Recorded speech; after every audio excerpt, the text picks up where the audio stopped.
Welcome to my channel.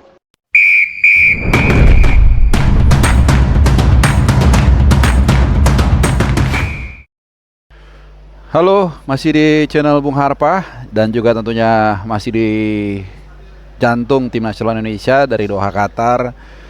Masih dalam rangka Piala Asia 2023 yang dilaksanakannya 2024. Setelah beberapa hari kita disajikan dengan berita-berita hard news, persiapan hasil positif kemarin dari Vietnam, kemudian juga prediksi nanti menghadapi Jepang. Ya, ini masih gua rekam tanggal 21 jam 9.36 malam, jadi setengah 10 malam, mungkin di Jakarta jam setengah 2 pagi ya. Jadi mungkin gue mau relax sedikit, karena juga belum ada jadwal latihan hari Minggu waktu sini ya, biasanya ada latihan. Nah, jadi gue mau kali ini bahas yang ringan-ringan aja, behind the scene gitu kira-kira ya.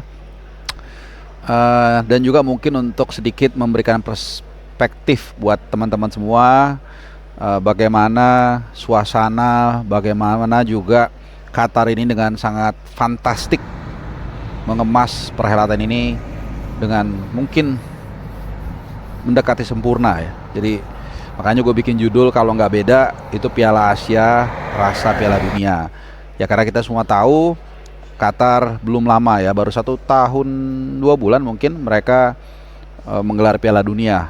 Dan Piala Dunia itu pun kebetulan gue ada di 2 kesempatan ini, di Piala Dunia tahun lalu dan juga lebih tepatnya 2 tahun lalu ya, 2022 dan juga sekarang. Nah, bedanya waktu itu gue datang sebagai fans, jadi hanya nonton bola.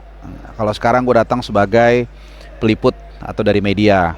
Jadi gue punya 2 perspektif yang sangat berbeda, yang mungkin nggak banyak dimiliki orang. Nah, oleh karena itu gue ingin sedikit menceritakan ke kalian, terutama gue akan menitik beratkan di Piala Asia kali ini ya, karena aksesnya tentu lebih dalam, lebih detail, dan juga ya fasilitas yang disediakan juga luar biasa ya. Nah, itu dia, karena gue pas 2022 itu gue datang sebagai fans, jadi gue nggak tahu seperti apa treatment ke media atau akses media, tapi gue rasa nggak beda jauh ya. Tapi yang pasti dari pengalaman gue meliput berbagai event dunia sepak bola di mana-mana lah, di Euro 2016 juga gue pernah waktu itu, kemudian juga Liga Champions, di final Liga Champions, Europa League dan beberapa event lainnya.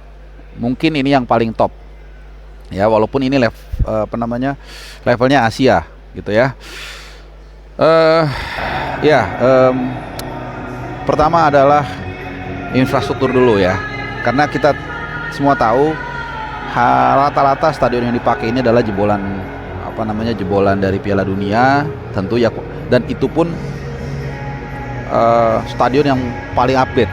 Jadi beda kalau misalnya diselenggarakan di Inggris atau di negara-negara lainnya yang memang stadionnya itu udah ada dari sebelum-sebelumnya gitu. Misalnya kalau kayak waktu itu deh Euro terakhir, nah itu kan pakai Olimpico di Roma, pakai Wembley di Inggris. Itu sebenarnya walaupun stadion itu bagus juga teman-teman ya, tapi kan stadion yang udah dibangun mungkin 10-15 tahun lalu. Olimpico juga bahkan mungkin 50 tahun lalu atau udah lama lah gitu. Nah, sedangkan ini adalah stadion-stadion baru yang dibangun dengan super modern dan juga dengan sangat futuristik ya. Jadi ada Lusail yang bentuknya seperti seperti ada yang bilang seperti kopiah, ada yang bilang seperti mangkoknya Arab atau apa, gue nggak ngerti. Kemudian juga yang paling ikonik itu Stadion 974. Nah, nanti juga rencananya gue mau ke situ teman-teman, mau ngelihat situasi terakhir seperti apa, karena katanya udah dismantle katanya. Tapi kan ada yang bilang nggak juga atau seperti apa. Kemarin gue sempet ngelihat sedikit tapi kurang clear. Nah, nanti gue akan ke situ juga. Kemudian juga transportasi juga luar biasa, karena waktu Piala Dunia dengan manusia mungkin 5 juta orang kalau nggak salah, jutaan udah pastilah ya, karena dari 32 negara, bukan hanya yang nonton tapi juga ada yang datang mungkin sekedar ingin ikut riuhnya perhelatan Piala Dunia, dan mereka bisa mengkop itu semua gitu. Nah, bayangkan dengan level yang hanya Asia, tentu transportasi yang ada ini udah lebih dari cukup ya. Ada metro, underground, sangat bersih, sangat on time Kemudian juga biayanya itu satu trip itu kalau nggak salah 3 rial. 3 rial itu sekitar 12.000. Jadi sangat murah. eh Kemudian juga bus juga murah kalau nggak salah ya, sekitar segitulah. Jadi kalau di rata-rataan itu sekali trip mungkin sekitar 10.000 lah, kurang lebih seperti itu. Nah nanti mudah-mudahan sambil gue cerita ini sambil gue insert, karena selama gue di sini nih gue udah berapa hari di sini ya, dari tanggal 13, jadi udah 8 hari. Itu gue sedikit-sedikit gue ambil gambarnya teman-teman ya. Jadi mulai transportasi, stadion, kemudian juga ruang media, suasana preskon, makannya juga ini luar biasa. Jadi nanti supaya kalian lebih enak lah. Jadi sambil kalian mungkin makan siang atau makan sore, atau sambil mungkin lagi liburan atau lagi apapun itu, jadi kalian lebih manja lah untuk mendengarkan tema feature kali ini. Nah, transportasinya tadi balik lagi ya. Transportasinya untuk media itu dikasih gratis kita teman-teman ya. Dikasih semacam kartu gitu ya. Jadi kita kemana aja bebas. Untuk fans juga sebenarnya juga gratis. Nah ini yang gue rasakan kemarin sebagai fans. Jadi gue tahu. Jadi tapi hanya di hari hanya. Jadi misalnya contoh, nanti Indonesia main lawan Jepang hari Rabu di Altumama kan, Rabu tanggal 24, benar ya? 2 ya. Nah nanti di hari itu kalau kalian punya tiket nonton, itu tunjukin aja gratis, kalian kemana aja hari itu naik transportasi. Kemudian untuk media lagi balik, kita makan itu, ini gue sampai kayaknya diet gagal ya teman-teman ya, karena makan benar-benar sehari itu 2 kali, dan itu makan besar, benar-benar lengkap lah menunya. Ada saladnya juga, ada sweetsnya kayak kue-kuenya, pokoknya lengkap lah. Minuman jus juga boleh dikatakan free flow. Kemudian juga kopi ini seperti ini. Ini 24, bukan 24 jam lah, selama media center itu dibuka ya kita bisa sambil bekerja, sambil mungkin sekedar kita ngelurusin kaki juga di media center juga bisa. Bahkan juga disediakan semacam sofa di beberapa sudut ruangan untuk kita juga, kalau kan capek ya kadang-kadang kan lumayan tuh ke stadion. Di stadion juga kita mungkin bikin berita atau melaporkan, mereportase semuanya, dan kembali lagi itu kan juga lumayan capek ya. Kadang-kadang kita nggak sadar. Jadi ada sofa untuk sedang lurusin kaki dan sambil ngopi seperti ini teman-teman. Dan di kafetarianya itu ada beberapa sudut itu dikasih makanan-makanan kecil ya, seperti kurma kadang-kadang, kurma ya.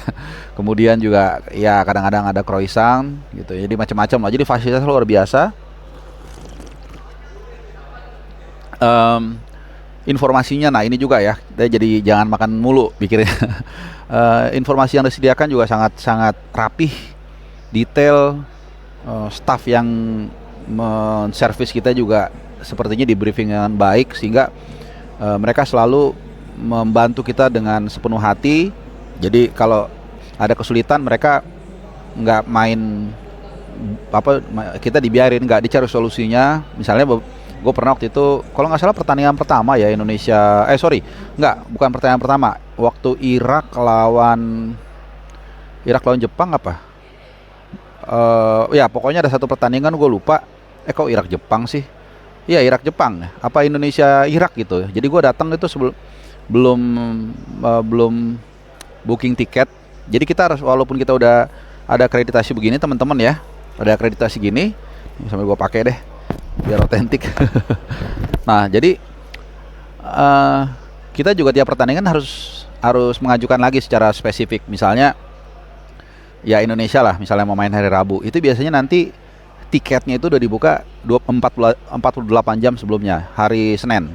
Kita nge-apply untuk pertandingan itu, nanti baru dia jawab, oke,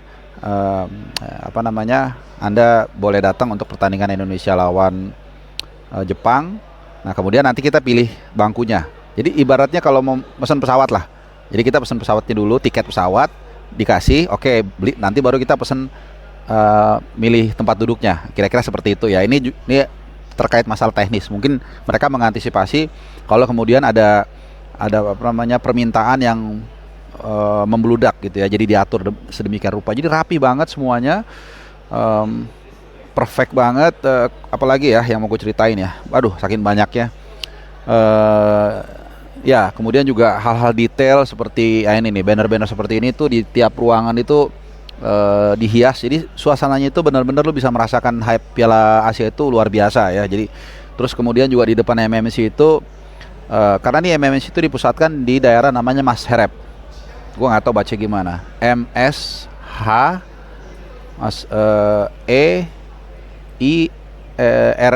Mashareb. Ya kira-kira seperti itu ya. Jadi ini daerah seperti mungkin kalau gua bisa analogikan mungkin seperti SCBD mungkin ya. Jadi daerahnya rame, seru dan banyak spot-spot untuk media khususnya dari televisi untuk mengambil gambar sebagai background. Bagus banget daerahnya, rapi.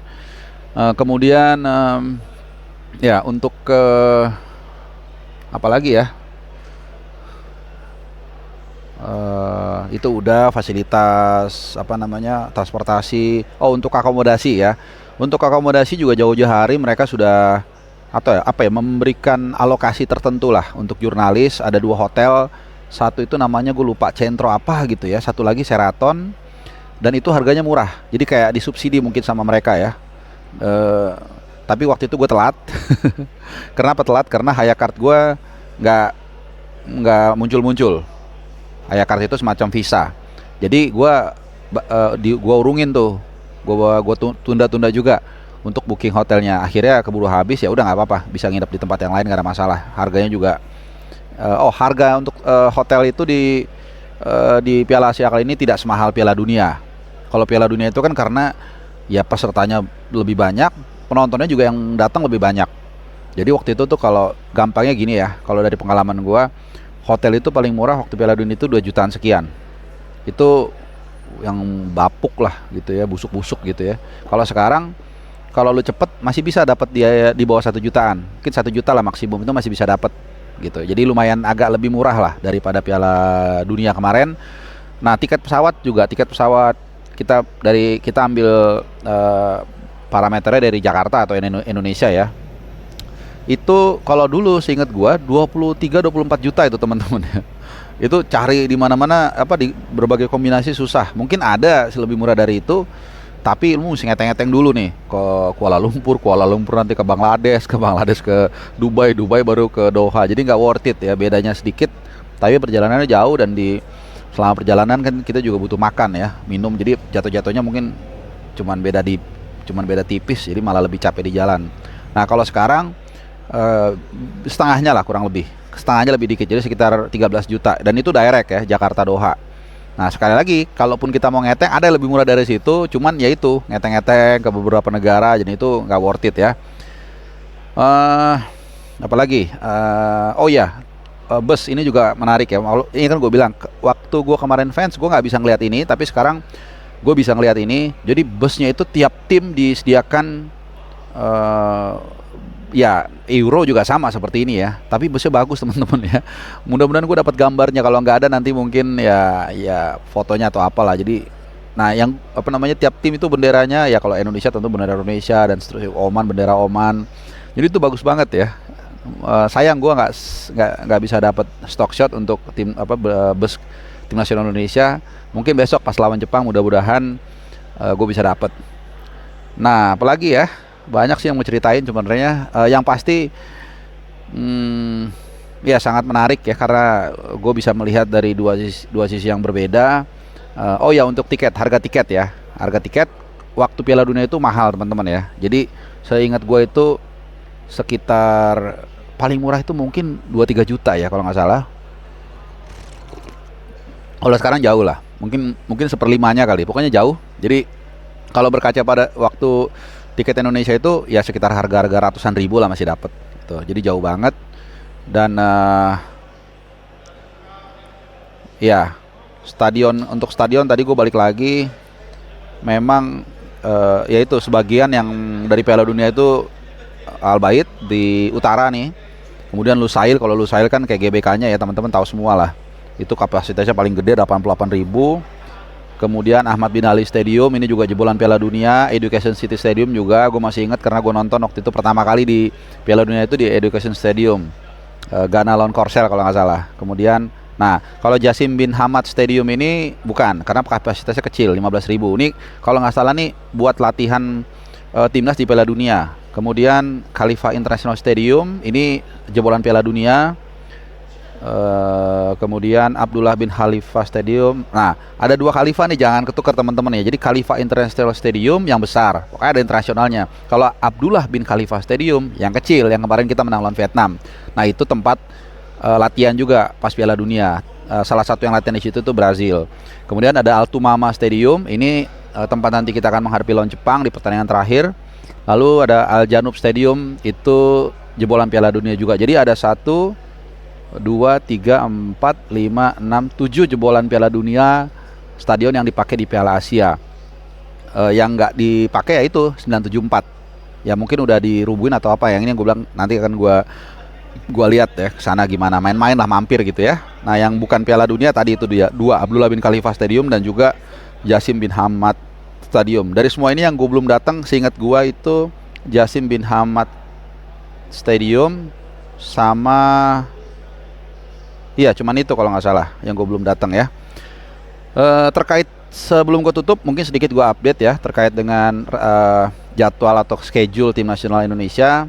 Jadi hari Senin jam 2 siang, jadi jam 6 sore waktu Indonesia Barat, itu rencananya akan latihan di Al Egla. Jadi Al Egla itu ada berapa lapangan, kompleks gitu, kompleks apa namanya? Ya, kompleks olahraga, sports kompleks. Rencananya kita akan latihan di sana. Gua akan datang, gua akan update juga situasi terakhir. Dan gue juga besok sebelum ke sana akan tur diundang oleh Bein Sports. Teman-teman media kita nih diundang. Jadi gua akan datang. Mudah-mudahan gue bisa lagi-lagi memberikan apa ya? Reportase lah di luar sepak bola. Ya nggak luar-luar banget sih ya, karena kan Bein Sports juga saluran olahraga, channel olahraga, dan latihan tentunya. Dan gue juga nanti akan ke National Museum, dan kebetulan gue tinggalnya nggak jauh dari situ, stay-nya, dan ke kalau nggak salah Islamic Culture Museum gitu. Jadi museum Islam lah gitu, di nggak jauh juga dari tempat gue tinggal ya. Ya udah itu dulu mungkin. Jadi ini sekali lagi video untuk kita sedikit relax supaya kalian juga bisa dapat ya apa ya, nuansa lain lah selain bola itu. Bola terus update Jordi Amat atau si Rizky Ridho segala macam gitu. Yang pasti nanti hari Selasa tanggal 23 ya, tanggal 23 itu jam siang lah pokoknya, nanti ada preskon. Kemudian seperti biasa dilanjutkan latihan di Al Egla Pitch 2 sorenya. Nanti gua akan update juga. Oke, terima kasih.